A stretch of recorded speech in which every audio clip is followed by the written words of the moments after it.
Hello dear students. कल हमने metals and non metals के बारे में थोड़ा पढ़ा था और आज हम physical properties of metals and non metals के बारे में पढ़ेंगे। क्या फिज़िकल प्रॉपर्टीज़ होती हैं? We classify elements as metals and non metals on the basis of their properties like conductivity, lustre, malleability, ductility and so on.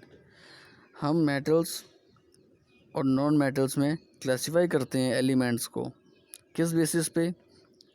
उनकी conductivity, lustre, malleability, ductility और ऐसे ही कई प्रॉपर्टीज़ के बेसिस पर। Physical properties can be observed without changing the identity of the substance. उस substance में बिना कोई चेंज किए हम उसकी फिजिकल प्रॉपर्टीज़ को पढ़ सकते हैं, जान सकते हैं। Some examples of physical properties are, physical properties के कुछ एग्जांपल होते हैं जैसे कि कलर, डेंसिटी और hardness. Okay, now let us discuss some of these physical properties of metals and non metals in detail. अब हम मेटल्स और नॉन मेटल्स की इन्हीं प्रॉपर्टीज़ को थोड़ा डिटेल में पढ़ेंगे। तो the topic is physical state. Most of the metals exist as solids at room temperature. ज़्यादातर जो मेटल्स हैं वो रूम टेम्परेचर पे सॉलिड रहते हैं, सॉलिड फॉर्म में रहते हैं। एग्जांपल के लिए oxygen and chlorine are gases and sulphur and phosphorus are solids. हमें मालूम है ऑक्सीजन, क्लोरीन ये गैसें हैं जबकि सल्फ़र, फॉस्फोरस ये सॉलिड्स हैं। Bromine is the only non metal that exist as liquid at room temperature. ये आपका इम्पोर्टेंट है, इसे याद रखना कि ब्रोमीन ही केवल ऐसा अकेला नॉन मेटल है जो कि लिक्विड रहता है रूम टेम्परेचर पे। ठीक है, next page. Next topic is lustre. Metals reflect light from their surface due to which they appear shining. Metals क्या करते हैं, अपने सरफेस में पड़ने वाली लाइट को रिफ्लेक्ट करते हैं जिस वजह से वे हमें चमकदार दिखाई देते हैं, चमकीले नज़र आते हैं। एग्जाम्पल के लिए गोल्ड, सिल्वर एंड कॉपर। ठीक है, this property is called metallic lustre और इसी को हम मेटेलिक लस्टर भी कहते हैं। The lustre of a metal can be improved by polishing its surface. किसी भी मेटल के चमक को हम बढ़ा सकते हैं पॉलिश करके। The lustre of some of the metals get tarnished due to corrosion.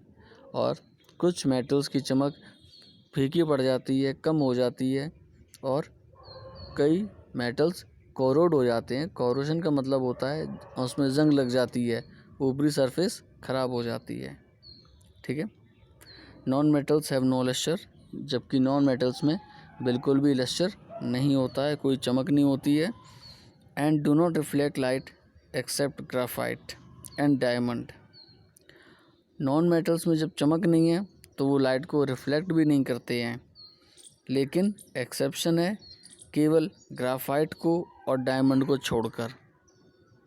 ये दो नॉन मेटल हैं जिनमें लस्टर होती है, चमक होती है।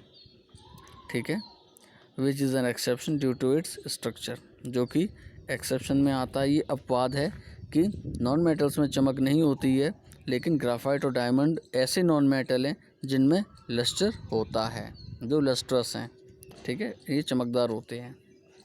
Next is hardness and strength. Metals are usually hard and strong. Metals अक्सर क्या हैं, बहुत ही हार्ड होते हैं और स्ट्रॉन्ग होते हैं, मजबूत होते हैं। Except sodium, potassium and rubidium. लेकिन यहाँ भी एक्सेप्शन है, किन्हें छोड़कर? मेटल्स हार्ड और स्ट्रॉन्ग तो होते हैं, लेकिन सोडियम, पोटेशियम और रूबिडियम को छोड़कर।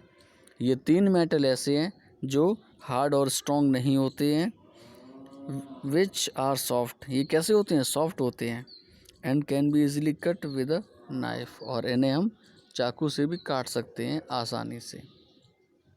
कौन से तीन मेटल हैं जो हार्ड नहीं होते हैं?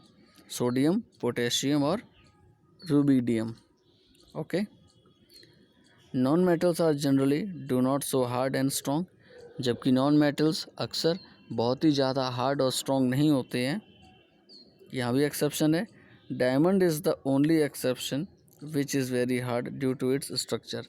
लेकिन डायमंड ऐसा नॉन मेटल है जो बहुत ही हार्ड होता है, बल्कि हम कहें तो ये हार्डेस्ट सब्सटेंस है, सबसे हार्ड होता है डायमंड, और डायमंड एक नॉन मेटल है।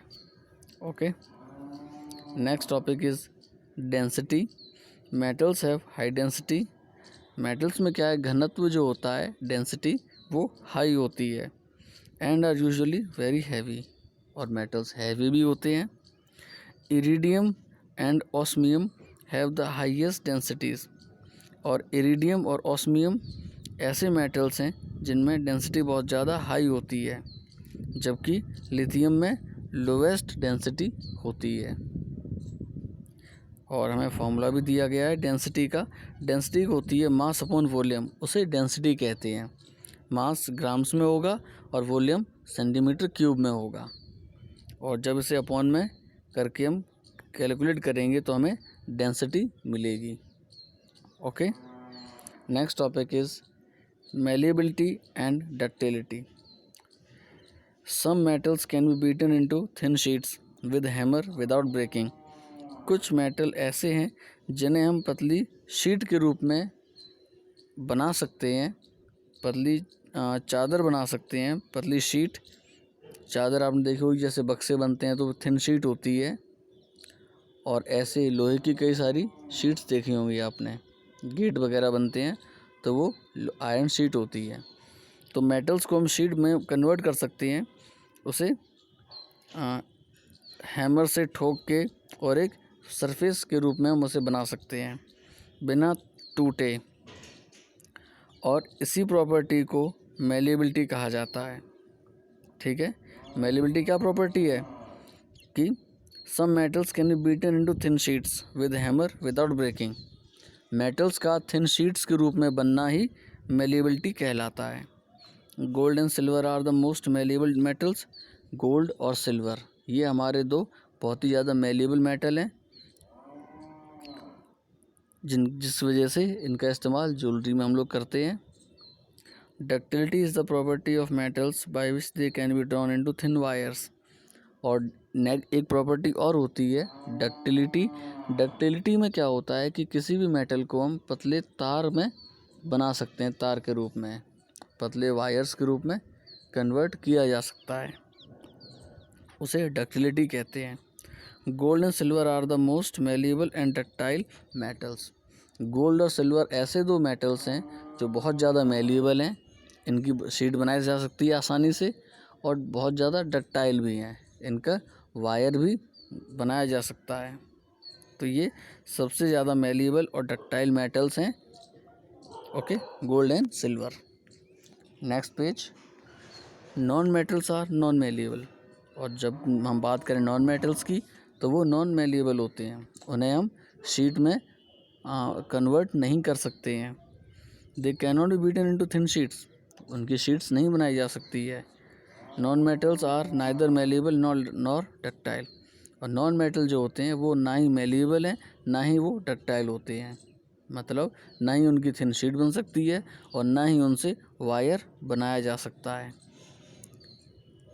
दे आर ब्रिटल, वे आसानी से टूट जाते हैं। Okay, they break up upon being hammered और पुल्ड, इन पे अगर हथौड़ा मारा जाए, खींचा जाए तो ये टूट जाते हैं। For example, gold and silver have the highest ductility. Gold और सिल्वर में सबसे ज़्यादा डक्टिलिटी होती है। In fact 100 gram of silver can be drawn into a 200 metre long thin wire. और ये चीज़ हम इस फैक्ट से जान सकते हैं कि अगर हम 100 ग्राम सिल्वर लें, 100 ग्राम अगर हम सिल्वर लेते हैं तो इससे हम एक 200 मीटर लंबा वायर बना सकते हैं, पतला वायर जो 200 मीटर तक जाएगा। तो काफ़ी अच्छी प्रॉपर्टी है डक्टिलिटी प्रॉपर्टी ये। और इसके बाद नेक्स्ट प्रॉपर्टीज़ हम अगले वीडियो में पढ़ेंगे। तो आई होप आपको आज का टॉपिक अच्छे से समझ में आया होगा।